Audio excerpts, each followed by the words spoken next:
حتى أهل البدع والأهواء، أهل البدع العقائدية وأهل البدع السياسية. أنا أقول بيننا وبينكم السلف، بيننا وبينكم الكتب، كان فيقول البدع بيننا وبينكم. Kita masuk kepada isim tafdil. Ismu tafdil, ya. Oh ya lupa. Stop. Urutannya ini kok jatuh di belakang. Salah sedikit terbalik. Baik. Bismillahirrahmanirrahim. Qala Syekh Alu Ar-Rasyid rahimahullahu taala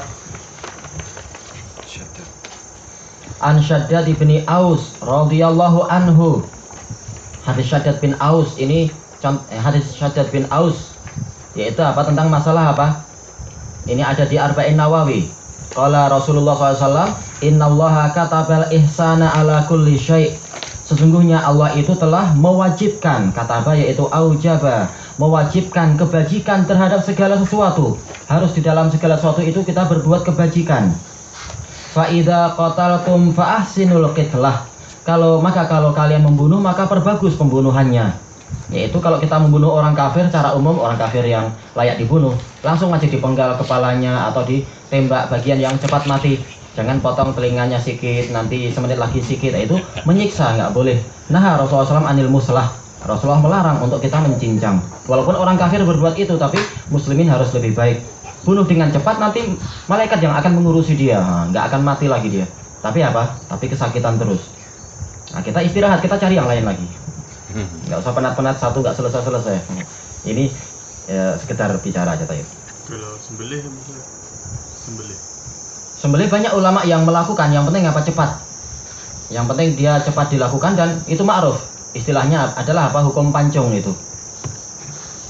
Adapun kalau dilakukan dengan pisau yang tidak tajam maka ini nggak boleh. Maka yang dilakukan oleh pemerintah Saudi bagus untuk orang-orang yang hukumannya adalah hukuman mati, dia langsung apa, disembelih dengan cepat, tahu-tahu udah mati. Nah, itu bagus. Katanya pisaunya pedangnya luar biasa tajam. Yang itu pancung kan, sembelih dia macam sembelih ayam tu. Ada perbezaan ni. Sembelih macam sembelih ayam tu kan. Kalau pancung sekali je. Allahu alam ya, istilahnya perincian anak tidak tahu. Cuma kalau penyembelihan yang dilakukan oleh orang-orang zaman sekarang memang para ulama mengingkari itu penyiksaan. Allahu alam. Iya ya, Allahu alam. Kalau pancung di sini. Di sini. Kalau sembelih dari sini aman. Dia putus terus. Dia macam tu juga. Macam pancung juga. Tarik dia. Dia dekat kongkong. Belum tahu kalau perinciannya nggak tahu. Allahu alam ya.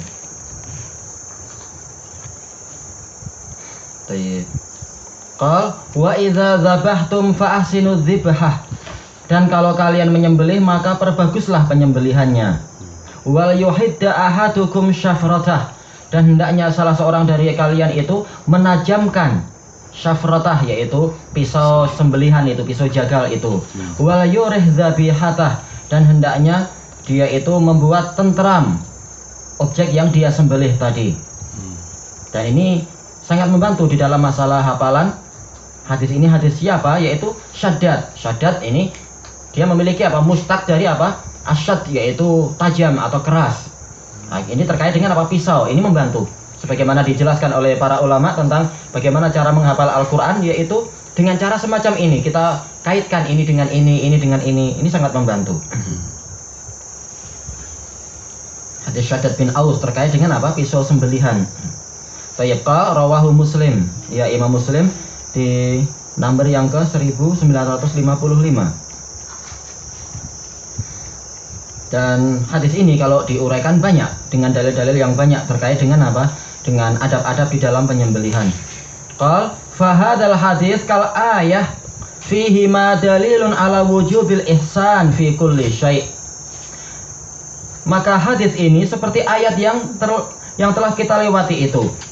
Pada keduanya ada dalil tentang wajibnya kita berbuat kebajikan dalam segala sesuatu minal a'mal, dari amalan-amalan. Lakinna ihsana kulli syai'in bihasabih. tetapi berbuat baik di dalam segala sesuatu itu sesuai dengan kadarnya. Bukan berarti yang harus dihukum tidak dihukum, bukan itu, tapi dihukum dengan cara yang hak. Nah, itu adalah telah berbuat baik. Kalau dia tidak dihukum di dunia, maka di akhirat akan lebih sakit lagi. Itu kalau dia masih muslim. Nah, kalau orang kafir, kalau dia tidak dihukum, boleh jadi dia akan semakin berbuat maksiat yang banyak di muka bumi, semakin banyak orang yang menjadi mangsa dia. Maka semuanya harus diletakkan pada tempatnya. Itu adalah ihsan. Qal wa fi hadhil ayah wa amsalihha dalilun ala anna Allaha mausufun bil mahabbah. Dan di dalam ayat ini dan yang semisalnya ada dalil bahwasanya Allah itu disifati dengan rasa cinta. Innallaha yuhibbul muhsinin. Allah mencintai orang-orang yang berbuat kebajikan. Ini bantahan kepada siapa? Orang-orang Jahmiyah yang mengingkari adanya rasa cinta dari Allah. Kata mereka, al-mahabbah itu muncul dari at-tanasub, kesesuaian antara al-mahbub wal muhib, yang dicintai dengan yang mencintai. Kemudian kata mereka, wala tanasuba bainal khaliqi wal makhluk. Tidak ada kesesuaian antara khaliq dan makhluk. Maka dibantah oleh Syekhul Islam Ibnu Taimiyah di dalam kitab beliau At-Tuhfah al-Iraqiyah itu. Bahwasanya kesesuaian itu sesuai dengan sesuai dengan kadarnya.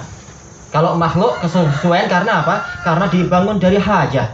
Kenapa kita cinta kepada si fulan? Oh, kita perlu kepada dia dan dia sangat baik sama kita dan kita masih ingin mendapatkan kebaikan dia dan seterusnya. Itu memang untuk makhluk semacam itu. Tapi keterkaitan antara hamba dengan Allah, hamba itu cinta kepada Allah tentunya karena syukur dan juga karena karena ketergantungan yang luar biasa besar kepada Allah. Sebaliknya Allah cinta kepada hamba itu betul-betul bukan didasari karena hajah, tetapi karena hikmah dan rahmah dan adil, keadilan. Allah mencintai orang yang adil, mencintai orang yang layak dicintai, itu keadilan. Juga rahmah, Allah ingin memberikan rahmat yang banyak. Dan juga dia itu didasari oleh hikmah, diletakkan segala sesuatu itu pada tempatnya. Bukan karena Allah Ta'ala perlu kepada hamba tadi. Itu adalah bukan berarti definisi mahabbah adalah hikmah atau itu tadi, tapi kecintaan Allah kepada hamba itu bukan didasari karena karena perlunya Allah, tetapi karena Allah Ta'ala memang merahmati para hamba dan menyukai kebaikan itu nampak dan seterusnya. Al-muhim Allah Ta'ala cinta kepada para hamba walaupun tidak ada kesamaan dari sisi fisik antara Allah dengan para hamba.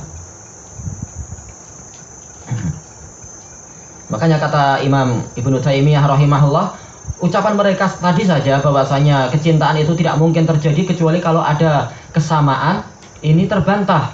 Bahkan di kalangan makhluk sendiri berapa banyak satu sama lain saling mencintai tetapi tidak sama.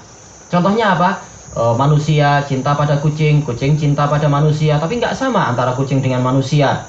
Sebagian penggembala kambing, sangat sayang pada kambing yang ini, kambingnya juga sangat istilahnya sangat sangat jinak kepada tuannya, tapi tidak ada kesamaan antara tuan dengan kambingnya itu. Tetapi memang yang namanya sisi kecocokan itu ada. Karena yang ini kambingnya memang baik, kambingnya ini memang dan ini dan itu. Demikian pula kambingnya sayang pada tuan yang ini karena tuan ini akhlaknya baik, tidak suka memukul, sementara tuan yang itu kejam misalkan.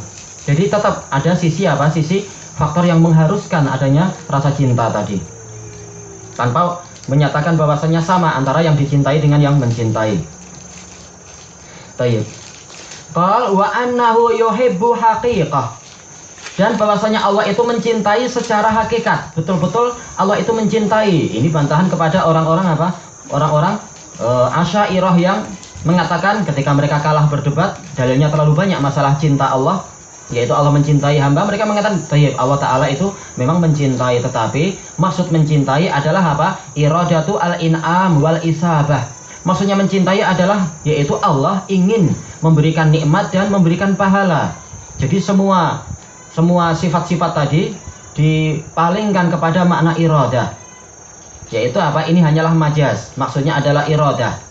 Kita katakan ini bukan majaz, tetapi ini adalah haqiqah, betul-betul kecintaan yang sejati. Tetapi hakikat kecintaan Allah tidak sama dengan hakikat kecintaan para makhluk. Qal wa mahabbatuhu subhanahu kama yaliqu bi jalali. Dan kecintaan Allah subhanahu itu sesuai dengan keagungannya, tidak seperti kecintaan makhluk. Wa fiha dalilun ala annahu yuhibbu muqtada asma'ih. Dan di dalam ayat tadi ada dalil bahwasanya Allah itu mencintai tuntutan dari nama-nama Dia wa sifatih, dan sifat-sifat Dia. Wa ma yuwafiquha, dan apa saja yang cocok dengan itu.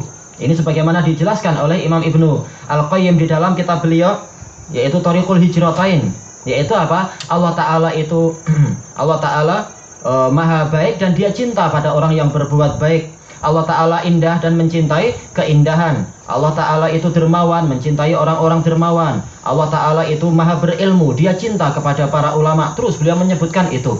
Sifat-sifat yang bagus Allah Ta'ala mencintai, dan Allah memiliki sifat-sifat itu sesuai dengan apa? Dalil-dalil yang ada tentunya. Ini menunjukkan bahwasanya Allah mencintai tuntutan dari nama-nama Dia dan sifat-sifat Dia. Manakala Allah Ta'ala itu memiliki, walaupun kita tidak menetapkan nama Allah Al-Muhsin karena dalil tentang itu dhaif, diriwayatkan oleh At-Tabrani di dalam Al-Kabir, tapi sanadnya dhaif. Tetapi apa? Kita katakan Allah Ta'ala memiliki nama apa? Al-Bar, yaitu yang maha berbuat kebaikan. Allah Ta'ala memiliki nama Ar-Rahim, Allah Ta'ala yaitu yang maha penyayang. Allah Ta'ala memiliki nama Al-Karim, yang maha dermawan. Makanya jangan heran kalau Allah Ta'ala itu mencintai orang yang suka berbuat kebaikan, orang yang penyayang, orang yang dermawan. Itu yang dimaksudkan di sini. Allah Ta'ala mencintai tuntutan dari nama-nama dan sifat Dia yang muncul pada para makhluk tadi, sifat-sifat yang baik. Makanya Allah Ta'ala sendiri, Rasulullah bersabda apa? Innama yarhamullahu min ibadihi ar-ruhama. Allah itu hanyalah menyayangi dari kalangan para hambanya adalah yang penyayang. Allah Ta'ala maha penyayang dan Dia menyukai tuntutan dari nama tadi ada pada para makhluk. Hamba yang penyayang Dia akan disayang. Rasulullah bersabda apa? Man la yarham la yurham. Barang siapa tidak menyayangi, dia tidak disayangi. Rasulullah SAW juga bersabda, Ar-Rahimun yarhamuhumur rahman, irhamu mang fil ardi yarhamkum mang fis sama. Para penyayang itu disayang oleh Ar-Rahman. Sayangilah yang ada di bumi, niscaya yang di langit akan menyayangi dirimu. Ini sebagian kecil dari dalil-dalil yang menunjukkan Allah Ta'ala itu menyukai sifat-sifat bagus yang ada pada namanya, yaitu sifat-sifat yang bagus di kalangan makhluk itu muncul. Yang dia itu sumbernya adalah dari apa? Dari sifat-sifat Allah dan nama-nama Allah. Sumber bukan berarti nama dan sifat kita itu bukan makhluk, tetapi apa? Itu adalah konsekuensi dari nama-nama Allah. Allah maha indah dan Dia menyukai keindahan dan Dia menciptakan keindahan pada para makhluk. Allah Ta'ala maha penyayang, Dia menyukai kasih sayang dan Dia menciptakan rahmat di kalangan para makhluk dan mencintai para penyayang. Tayyibal fahuwa muhsin yuhibbul muhsinin. Allah Ta'ala itu zat yang muhsin, yang maha berbuat kebaikan, dan Dia menyukai orang-orang yang berbuat kebaikan. Tapi hadis ini adalah apa? Adalah dhaif. Tapi ana nggak membahas di sini kah? Iya, tidak dibahas ya. Kesimpulan adalah dhaif sebagaimana dijelaskan oleh Syekhuna Kamal Al-Adani rahimahullahu taala di dalam ta'liq terhadap Al-Qawaidul Musla. Tayyibal mu'min yuhibbul mu'minin. Ini ma'ruf dalam Al-Qur'an Allah Ta'ala al-mu'min, yaitu dia adalah al-mu'min, mencintai orang-orang yang beriman. Mu'min memiliki beberapa makna untuk nama Allah. Ada yang mengatakan mu'min maknanya adalah al-mu'ammin, yang memberikan keamanan. Ada yang mengatakan mu'min adalah dia itu mempercayai hamba-hamba yang memang beriman, hamba-hamba yang memang layak untuk dipercaya, dan seterusnya. Kemudian qal wa fi hadhil ayah wa amsalihah, dan di dalam ayat ini dan yang semisal dengannya dalilun ala anna mahabbatahu subhanahu wa ta'ala tatafadhal. Ini ada dalil bahwasanya kecintaan Allah yang maha suci dan maha tinggi itu bertingkat-tingkat. Buktinya apa? Jelas Allah Ta'ala mencintai orang-orang yang beriman, tetapi orang yang beriman yang berbuat ihsan ini lebih dicintai lagi oleh Allah. Dan manakala ihsan sendiri bertingkat-tingkat, ada ihsan yang tertinggi yaitu apa? Beribadah dilandasi dengan rasa cinta, dan tingkatan yang lebih rendah sedikit yaitu beribadah dilandasi dengan apa? Rasa takut. Maka manakala ihsan sendiri bertingkat-tingkat, maka apa? Kecintaan Allah juga bertingkat-tingkat. Kenapa? Kita lihat ayat tadi, innallaha yuhibbul muhsinin. Di sini khabarnya dikaitkan, digantungkan kepada apa? Kepada isim mustaq, yaitu al-ihsan. Ini menunjukkan bahwasanya al-ihsan tadi sebagai apa? Sebagai illah, sebagai alasan. Sementara kita tahu al-hukmu yaduru ma'al illati wujudan wa adama. Hukum itu beredar bersama alasannya. Kalau alasan ada, hukumnya ada. Kalau alasannya tidak ada, hukumnya tidak ada. Berarti kalau hamba ini punya sifat ihsan, maka kecintaan Allah pada dia itu ada. Kalau ihsannya semakin bagus, maka kecintaan Allah juga semakin menguat pada dia. Ini menunjukkan bahwasanya kecintaan Allah itu bertingkat-tingkat. Baik. Qal fayuhibbu ba'dul mu'minina aktsara min ba'd. Maka Allah mencintai sebagian mukminin lebih banyak daripada kecintaan dia kepada sebagian yang lain, sesuai dengan kadar keimanan. Wa fiha isyaratun ila annal jazaa' min jinsil amal. Dan di dalam ayat tadi ada isyarat bahwasanya balasan itu sesuai dengan jenis amalan.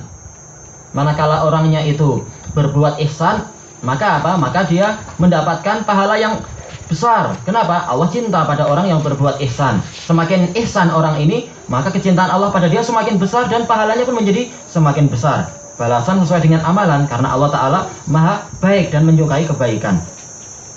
Wa annal ihsan a'zamu sababin limahabbatillahi subhanahu wa ta'ala lil abad. Dan bahwasanya ihsan itu adalah sebab yang terbesar yang mendatangkan kecintaan Allah Subhanahu wa taala kepada para hamba. Ini boleh dilihat dari beberapa sisi. Tayyib. Wa fiha adillatun wadhihatun ala itsbati fi'lil 'abd wa kasbih. Ini termasuk apa? Betapa mendalamnya sudut pandang dari sang pensyarah. Ternyata ayat ini di dalamnya ada dalil-dalil, bukan hanya satu. Dalil-dalil yang jelas yang menetapkan perbuatan hamba dan pekerjaan hamba. Ini bantahan kepada Asy'ariyah dan Jabriyah dan Jahmiyah yang mengatakan bahwasanya hamba itu tidak punya perbuatan apa-apa. Hamba itu hanyalah apa? Karishah fi mahabbirrih, kata mereka. Hamba itu adalah bagaikan bulu di tempat terbangnya angin, yaitu diterbangkan oleh angin dia. Angin ke kanan, bulu ikut ke kanan, angin ke kiri, dia ikut ke kiri, angin berpusing, dia juga ikut berpusing. Sama sekali hamba itu tidak berbuat apa-apa, kata mereka, dan ini adalah keliru besar. Kenapa? Allah Ta'ala berfirman, wa ahsinu, berbuat baiklah kalian. Seandainya hamba itu sama sekali tidak punya perbuatan dan tidak punya keinginan, niscaya apa itu?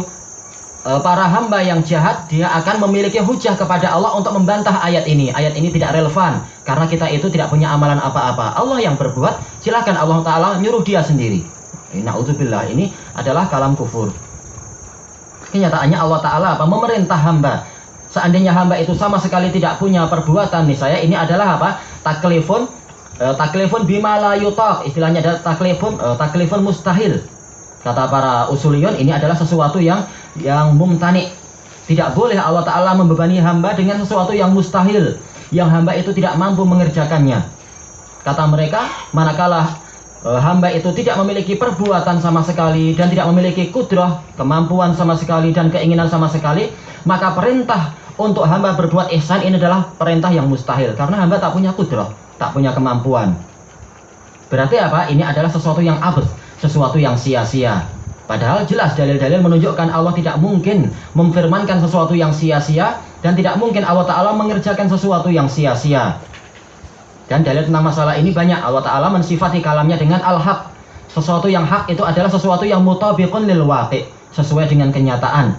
Manakala Allah memerintahkan hamba untuk berbuat ihsan, menunjukkan apa? Pada kenyataannya hamba itu memiliki perbuatan, memiliki keinginan, dan memiliki kudrah, kemampuan. Ini semua adalah bantahan terhadap orang-orang Asy'ariyah, Jabriyah, dan Jahmiyah. Qal wa annahu yusabu ala husni. Dan dalil ini menunjukkan, ayat tadi menunjukkan bahwasanya hamba itu akan mendapatkan pahala sesuai dengan kebaikan dia. Bukan sesuai dengan perbuatan Allah, tapi kebaikan hamba ini sendiri. Walaupun semuanya jelas di bawah takdir Allah. Wa yu'aqabu ala sayyi'ih. Dan hamba itu akan dihukum sesuai dengan kejelekan dirinya. Bukan karena Allah yang memaksa dia, kemudian Allah menghukum dia, bukan. Sebagaimana ucapan Jabriyah, Allah Ta'ala itu adalah apa? Zalim. Dia yang menggerakkan hamba itu, dan dia pula yang menyiksa hamba yang kasihan tadi. Ini kata mereka, dan ini adalah kalimat kufur, menisbatkan kejahatan kepada Allah dan kezaliman kepada Allah. Qal fatadammanat hadhil ayatu ar-radda 'alal qadariyati wal jabriyah. Maka ayat ini mengandung bantahan kepada Qadariyah dan Jabriyah. Qadariyah, maksudnya Qadariyah yang dimaksudkan yang mana itu? Qadariyah Jabriyah itu sendiri yang berlebihan menetapkan takdir. Padahal di sini Allah Ta'ala menetapkan adanya apa? Adanya perbuatan hamba. Takdir memang ada, tetapi bukan berarti hamba itu tidak memiliki pekerjaan dan perbuatan sama sekali. Qal wa fiha isbatul illati wal hikmah. Dan di dalam ayat tadi ada penetapan alasan dan hikmah. Apa alasan kita berbuat kebaikan? Innallaha yuhibbul muhsinin. Karena Allah itu cinta pada orang yang berbuat kebaikan. Ini alasan. Inna sebagai apa? Illah. Tayyib ilahuna wallahu ta'ala a'lam.